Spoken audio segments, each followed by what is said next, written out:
So let's I got a little time left here in the show. Let's swing over to Kiss World, which of course you were a huge part of. You've celebrated Kiss. You've done a great job through your social media and playing occasional shows, keeping your era of Kiss, which was important to a lot of people. To a lot of people, it's when they discovered Kiss, the Tears Are Fallen era and the MTV era and all that stuff that came Forever, Hide Your Heart, all that period, which you were the Revenge record, huge part of all of that.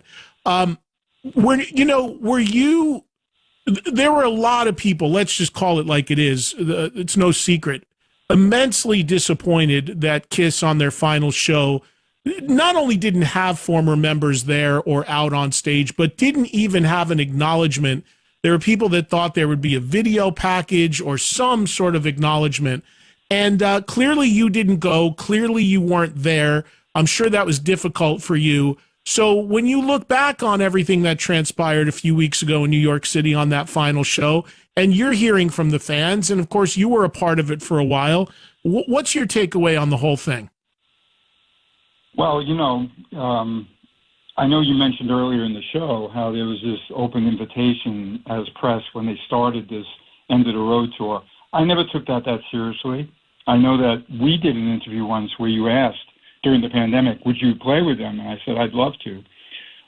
By the time I remember them doing the big push for the final 50, Doc McGee just came out when they asked on a podcast with, what about Bruce Kulick coming up on stage? And he said, well, Kiss doesn't jam.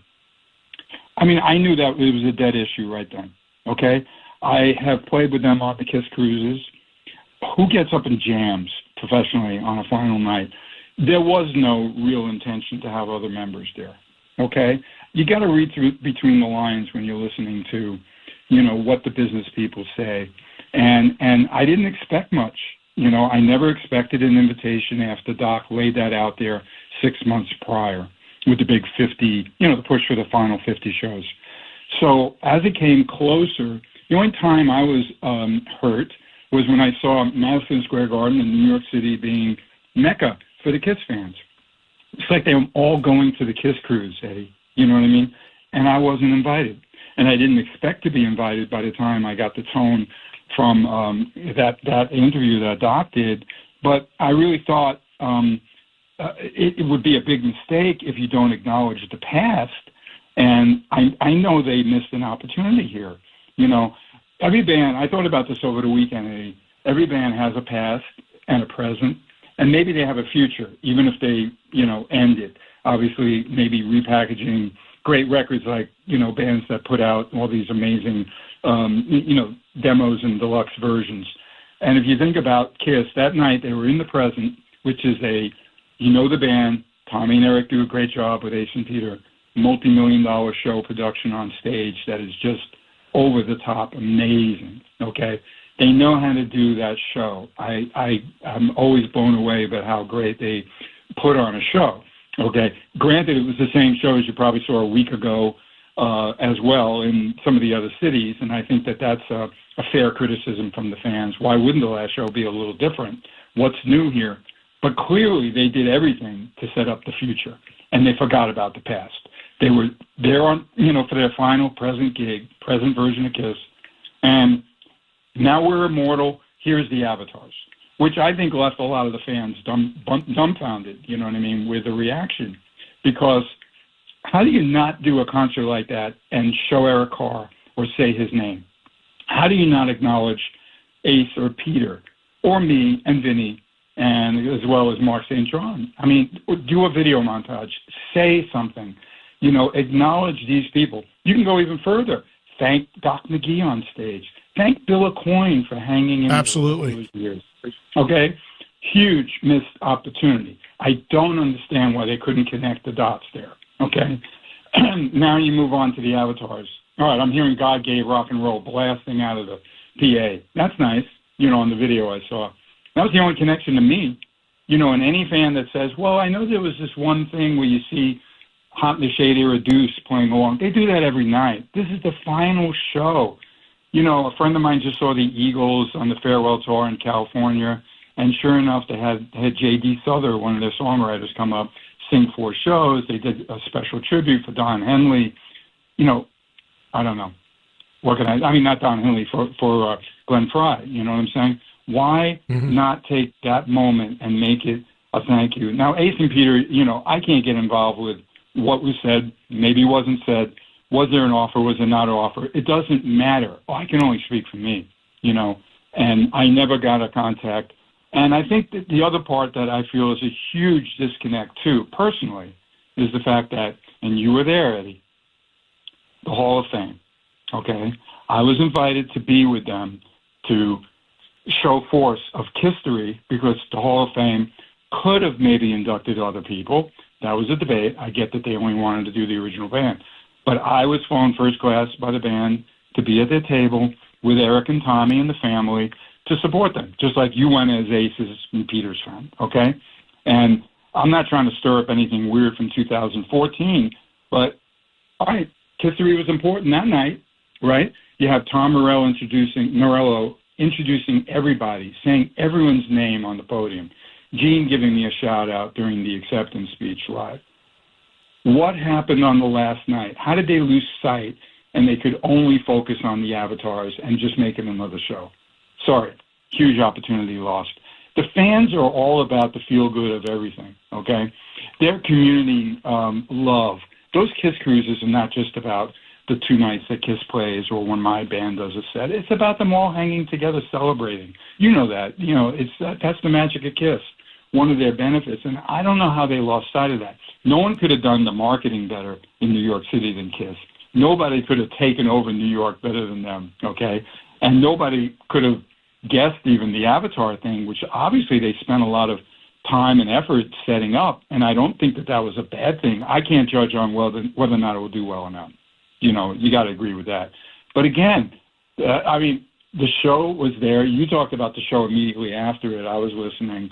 And again, I got the reaction. I didn't watch the pay-per-view, Eddie. I didn't. I wasn't expecting anything. But the reaction from the fans and a lot of people that I know they loved being there. Of course, they were there in New York. It was so exciting.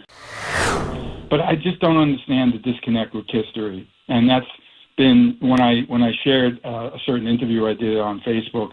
The comments were incredible. I don't know if you noticed any of them. So many of them felt that way. There were a couple. There's always going to be a few that was like, no, they represented it. It was okay. I'm surprised you're saying something negative. I'm not saying something negative. I'll always support the band. I got what they did, but I just think they missed a moment of kumbaya for all the KISS fans by not either doing the 5-minute montage or saying everyone's name on stage. And that's a fact in my world. Yeah, no, I couldn't agree more, but I can't say I'm surprised by it. I thought, I knew they would not lose the opportunity to market the next thing at that show. But I expected them to announce what they talked about for a long time, which would be basically the sanctioned tribute of an actual band that they would sanction and work and tribute, and mold and oversee and do the production for. I completely thought it was going to be that, not the Avatar thing, but I don't understand how you completely, and I agree with you, even people on the road crew, past managers, current manager, yourself, past members, all of it. I don't know how there's not a verbal acknowledgement, or at the very least you run a bunch of stills behind the stage of each person's face and the years they were in the band, or a quick video clip. I don't know how you do it. I saw Aerosmith when they played at the in Vegas there at the Park MGM a couple of times, and they were doing a career retrospective thing. And when you walked in, they had their original van in the lobby. But before they play, Bruce, they run a 20 or 30-minute film that they produced that has a countdown in the corner to when they take the stage. And it's their whole history. And it's narrated by the guys. And it's like, in 75, Joe fell out a window. And in 1979, this happened. And it's like this. So I was thinking maybe something along those lines runs before the show. Something to differentiate and to celebrate, differentiate from the other shows and celebrate the history of the band. But it wasn't to be. And I got to think it's only about the fact that they have historically always been about the next, selling you the next thing. And maybe they thought it would take away from that. Maybe they thought it would create some awareness or focus or interest in people that were in the band that aren't anymore and that they don't have great relationships with. I'm not talking about you, but maybe others. I don't know. It's really hard to get into the head and figure out. But many bands, and you're right, the Hall of Fame thing, one still sticks with me because you always get that narrative from those guys. It's all about the fans. Well, the fans wanted nothing more that night at the Rock and Roll Hall of Fame to at least see a couple songs. And so many bands went into the Rock and Roll Hall of Fame. I mean, Cheap Trick went in. They were in a lawsuit with Bunny Carlos. They still got up and played a couple songs with them.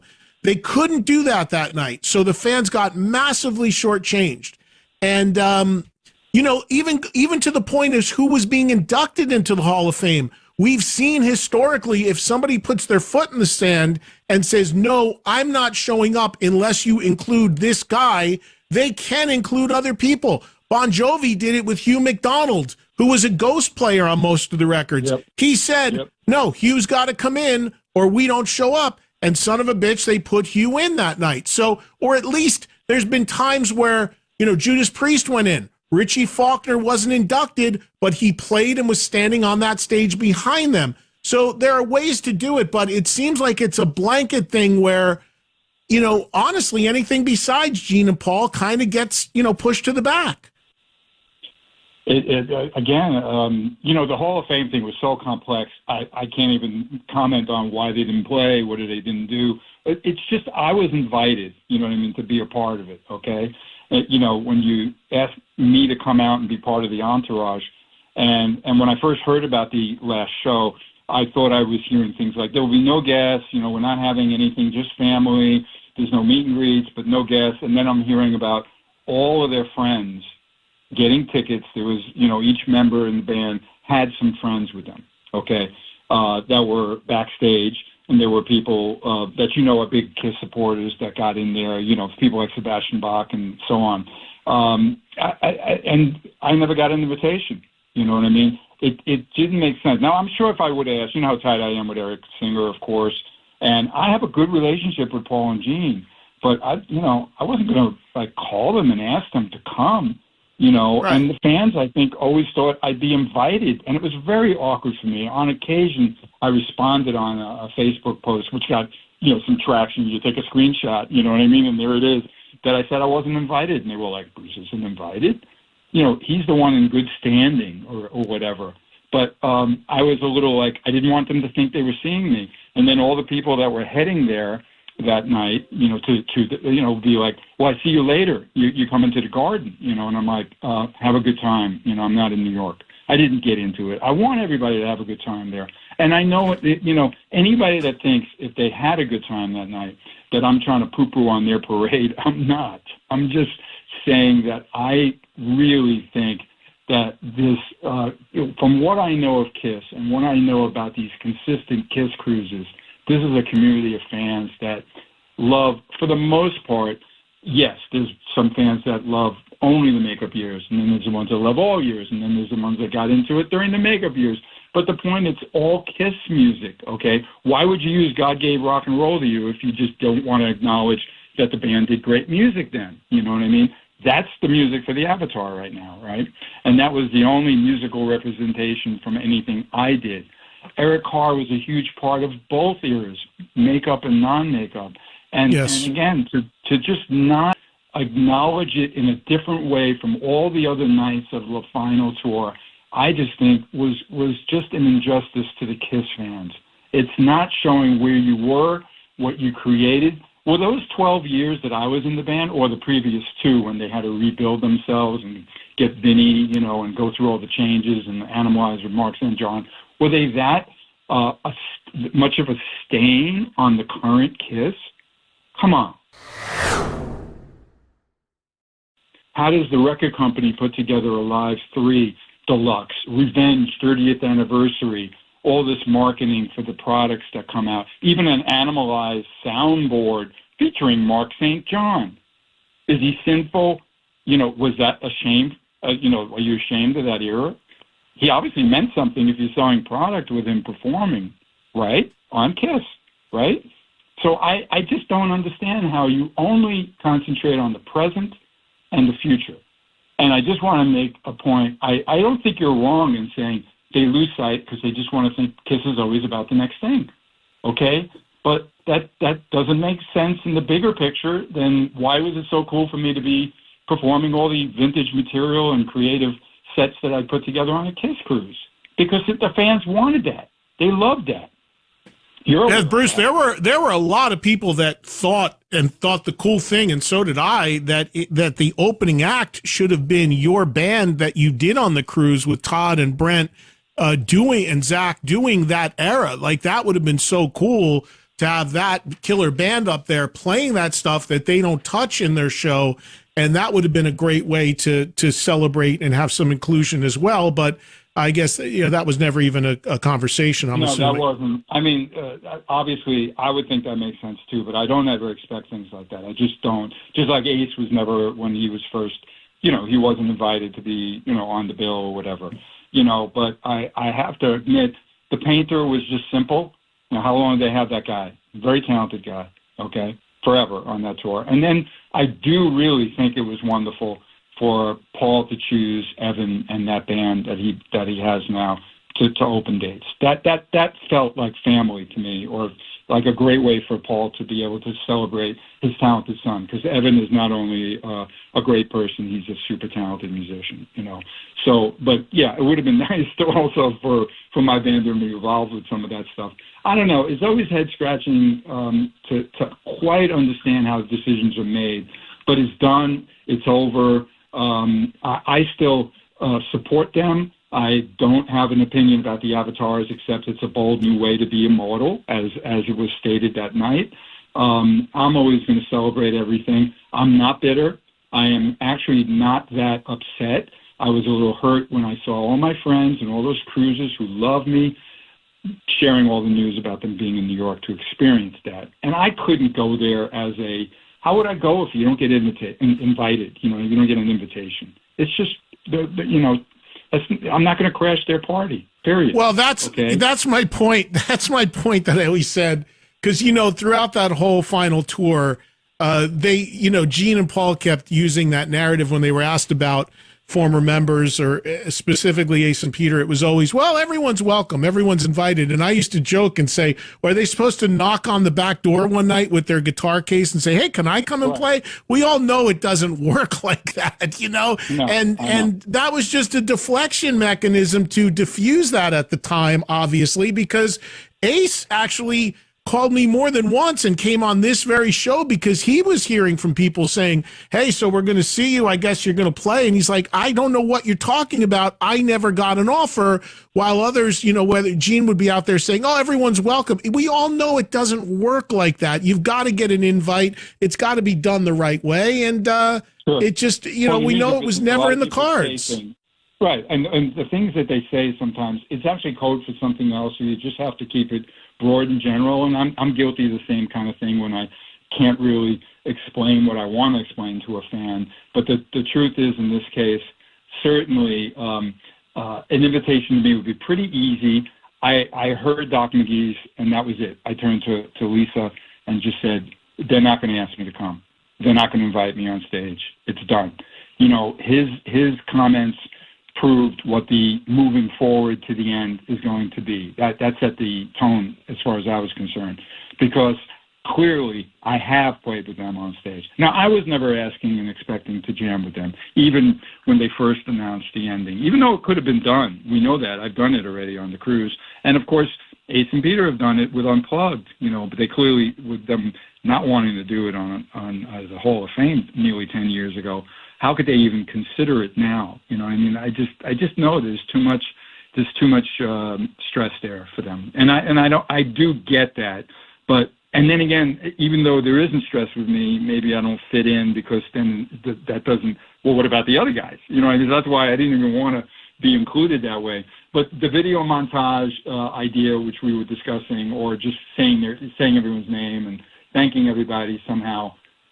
Missed opportunity. I just know that the fans if you're not a fan of anybody else and you're just a fan of the modern Kiss that you saw for the last 20 years with Tommy and Eric, I guess it was fine. I don't know. But how could you be a fan of that and not know about Ace and Peter? How could you not know about Eric Carr?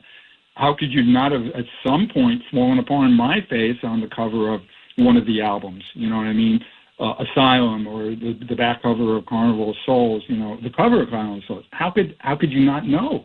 You know, so it's just, I don't understand it. I just don't. And I know that those 12 years was successful. The band sold a lot of records, did a lot of major tours. I worked my ass off doing the best I could. And when it was over, it was because there was a more successful thing. I wasn't fired from Kiss because I wasn't good. You know, we know that. We know how it ended. It ended with an amazing opportunity to be in makeup and create these characters.